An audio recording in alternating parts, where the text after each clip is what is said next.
কিশোরগঞ্জের যুবক আলামিন বাংলাদেশ ক্রিকেট দলকে নিয়ে তার যত ভাবনা। দীর্ঘদিন ধরে বিরল সব ছবি সাজিয়ে বসতভিটায় গড়ে তুলেছেন একটি ক্রিকেট মিউজিয়াম। গ্যালারিতে রয়েছে 50,000-এরও বেশি ছবি। স্থানীয়রা প্রথমে এটিকে পাগলামি হিসেবে দেখলেও এখন দেখছেন ভালো একটি উদ্যোগ হিসেবে। ভৈরব থেকে তুহিন মোল্লার রিপোর্ট, জানাচ্ছেন মামুনুর রশিদ।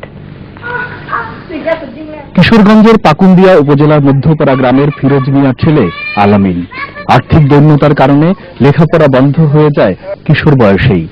অলরাউন্ডার ক্রিকেটার হওয়ার স্বপ্ন দেখত সে, কিন্তু সেই স্বপ্ন বাস্তব রূপ না নিলেও দমে যাননি আলামিন। এক ব্যতিক্রম উদ্যোগ ও নতুন স্বপ্ন নিয়ে একটি ক্রিকেট মিউজিয়াম গড়ার চেষ্টা চালান তিনি। প্রতিদিন কয়েকটি খবরের কাগজ কিনে ক্রিকেটের সব ছবি সংগ্রহ করে গড়ে তোলেন ফটো গ্যালারি। নাম দিয়েছেন বঙ্গবন্ধু বাংলাদেশ ক্রিকেট ফটো জাদুঘর। বিভিন্ন দুর্লভ ছবি সহ ক্রিকেট সম্পর্কিত 50,000-এরও বেশি ছবি রয়েছে এই গ্যালারিতে। দূর দূরান্ত থেকে অসংখ্য মানুষ আসছেন আলামিনের সংগ্রহ দেখতে।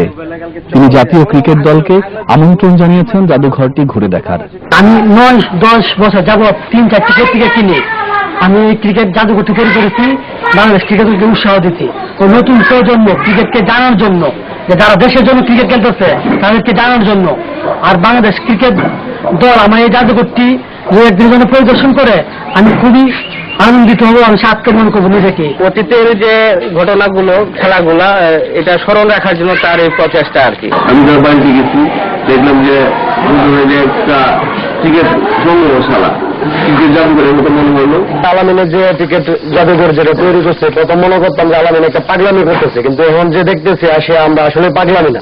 1997 সাল থেকে আজ পর্যন্ত অনেক দুর্লভ ছবি সংরক্ষিত আছে এই জাদুঘরে।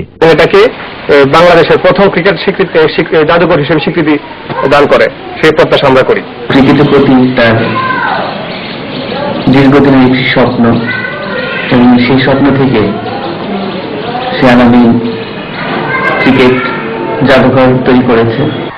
একদিন বিশ্বকাপ জয় করবে বাংলাদেশ, এমন স্বপ্ন দেখেন আলামিন। Bureau report, ATN Bangla. এবার অন্যান্য